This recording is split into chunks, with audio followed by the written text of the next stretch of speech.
overtime. I see you guys are chiming in, and you guys are chiming in with the quickness today. So I want you to do me a favor, a couple of things. First and foremost, if you hear something that sounds good and you're on Instagram, make sure you hit that like button as often as you can. That helps us out a lot. Also, before we even get started, make sure that you guys send this to somebody right now. Tell them that we're going live. Send this to somebody. Hit your share button and share. If you're on Facebook Live, share it with somebody, because our overtimes, they're usually pretty fire. And I'm not just saying that because I do them, but they're pretty good. And I want as many people that possibly can get their hands on this to touch it and to hear and to be inspired by what we do in overtime. It's good to see you guys. Make sure you remind me where you are coming from. It's good to see you guys coming in from El Cajon, California, and Temecula and Houston, and we appreciate you guys. If you're on Facebook Live, you don't necessarily have to tell us, but it's good to tell each other. But if you are on IG, there is no metric for it, so please tell us where you guys are chiming in from. It's good to see you guys. I'm going to go ahead and get started because it is Thanksgiving this week. This week, in about 4 days, it's Thanksgiving. I hope, like everybody else, that if you celebrate Thanksgiving, that you get a big meal and a wonderful dinner cooked by somebody that knows how to cook well. I'm looking forward to it. My wife is cooking, and I'm on tippy-toe anticipation, waiting to see how she's going to flip this turkey this year. But more importantly than having a great meal, make sure you have good company. Have good people around you, somebody that can laugh and bring joy, somebody you can watch the games with and you can have some enlightened conversation with, because I'm trying to tell you, I would rather share a chicken leg with friends that I enjoy being around than having a feast with somebody I don't want to be around. So that's what's important for this time of the year. But I want to talk to you guys a tad bit about what we talked about earlier today. Today, we obviously preached about gratitude and talked about Thanksgiving and all the things that we could be thankful for and whatnot. And given the circumstances of our world, given the fact that we are so polarized, and I mean, we can't agree on anything in this world. Some people felt some kind of way about who won the presidency, and other people felt some kind of way about how it all went down. We can't agree on everything. We can't even agree who's better, LeBron or Michael Jordan. Like, our country is just divided. We are divided, and that just shouldn't be. That should not be, particularly around this time of the year, because we have so much to be thankful for. We have so much to be thankful for that we seem to elevate our differences and our places of dissatisfaction higher than we elevate the places where we're more alike and the places where we should be very thankful. So one of the things I talked about today was centered around Thanksgiving, had to do with this whole idea of gratitude. What are you thankful for? What do you have to be thankful for? Now, listen, I know 2020 was a crazy year. I lived it just like you. I lost people that surprised me that they went on and passed. We are watching the generation of leaders, of faith leaders, my industry, but also just the generation of leaders in general. We're watching them shift on. Our COVID-19's got everybody in the house. We have been in the house since March. Y'all, listen, we have been in the house since March. And my hope is that you've taken advantage of this. But my hope is that while we are clearly in an uncomfortable spot as a nation and as individuals, what do you have to be thankful for? No. Not just, don't write it in. I don't want you to type in what you've been thankful for. But because there's a lot we could be thankful for. But what have you taken advantage to be thankful for? What have you looked at and said, I'm actively taking advantage of being grateful for this? I want you to type that in. I'm interested to hear what you've taken. There was a lot of things that we know we can be thankful. Oh, thank God for waking up, and thank God that I got a job to go to. Thank God. But we've got a lot of reasons why we could be thankful. But gratitude is a secret weapon that God has given all of us to help us through these kinds of moments. Gratitude, thankfulness is a secret weapon, because in everything that's crazy as this world is, in everything there's something good that comes out of everything. There's something good that came out of COVID-19. Here's an interesting thing. I'm used to traveling a lot. I'm used to being on the road speaking. I enjoy it. It helps me feel like I'm contributing to my genre and also to my family when I'm out and about and able to do those things. I'm a guy's guy. I like to be a part of the provision of my household. I want to be the heavy lifter of the provision in my household.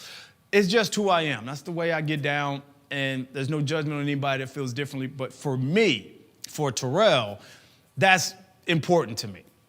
And I'm not at my best when I don't feel like I'm contributing and moving in that form and fashion. Well, COVID-19 has clearly taken away an opportunity for me to travel and for me to speak across the nation and share all the good things that God has for us. And we've had to find different ways to do it.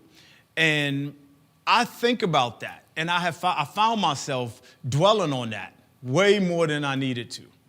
And maybe about 2 months ago, when my youngest daughter decided she was done crawling, she stood up and she wobbled and she started taking her first steps toward her mother. And I grabbed my cell phone and I started filming because I couldn't believe it. Her mama crying, I'm crying, the baby is like screaming, ah! Her brother's looking over like, what are y'all doing? Because he don't believe in walking yet. And we're in this moment. Her sister's crawling behind her, saying, go, Corey, go, Corey. And we're in this moment that I will never get back. I will never be able to experience again. And it happened on a Friday, late afternoon, around the time that if I was traveling, I would have been at an airport. And even in the craziness of COVID-19, and the craziness of this world, as much as I hate COVID-19 and I hate that it's restricting my world, and I would not have been home to see my baby take her first steps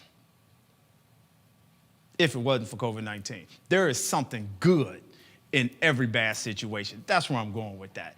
And in the process, I've been able to hear my son say my name, say dad, and hear my daughter say hi and bye, and watch my other daughter start to pick up her reading and all these kinds of things that there is no way I would have been around the house to see all of this stuff if I would have been living my best life. If I would have been out and about doing all the stuff that I want to do. I hate COVID. Listen to me. I hate it. I just had a 10-second tantrum. But I hate COVID just like you hate COVID. But I would not have been able to have these moments. I wouldn't have been able to share these moments. I would have been watching them over a cell phone. I would have been watching them on FaceTime or something. I would not have been able to be in the moment. I, a person who loves to be out and about, am going to be able to tell my children that I was there when you took your first steps. I was there when you said my name the first time, when you said your mother's name the first time. I was there. So gratitude really is an attitude. It's making a decision that I'm going to pull out the good in every situation that I'm in. Not just when I'm in good situations. I'm going to pull out the good in every situation that I'm in. That's what gratitude is all about. Now, I'm going to ask you this again, because I know people that have lost work during this time. I know people who've lost ministries during this time. I know people who are going through divorce right now. I know people who are going through it during this season. But I also know people who have found their best self. I know people that have started going to counseling. I know people that have lost 60, 70 pounds to get themselves where they want to be. I know individuals that have started their businesses. I know people that have finished writing a book. In COVID-19, finished writing 2 of them. In COVID-19, I know people that have taken advantage of this horrible, horrible, terrible situation we keep saying that we're in. And yes, we still lost people. And yes, it's still uncomfortable. And yes, we're not as flexible. But there is good in every situation. I want you to think about all the situations that you're in, not just the COVID-19. Maybe it's an economical one. Maybe it's one with your family. Maybe it's an internal situation. What good can come out of your journey? What good? That's what gratitude is all about. Gratitude is telling the worst times of your life that you don't have enough power to take my happiness away. Gratitude is telling the most difficult seasons of your life that you don't have the power to rob me of my joy and rob me of dreaming about my future and rob me of wanting and having desires about who I could be and who we could be as a family and as a church and as a community. That's what gratitude is all about. And when people walk in this thing called gratitude, it becomes a habit of finding the best in every situation. And then when you find the best in every situation, watch this, you can find the best in every person.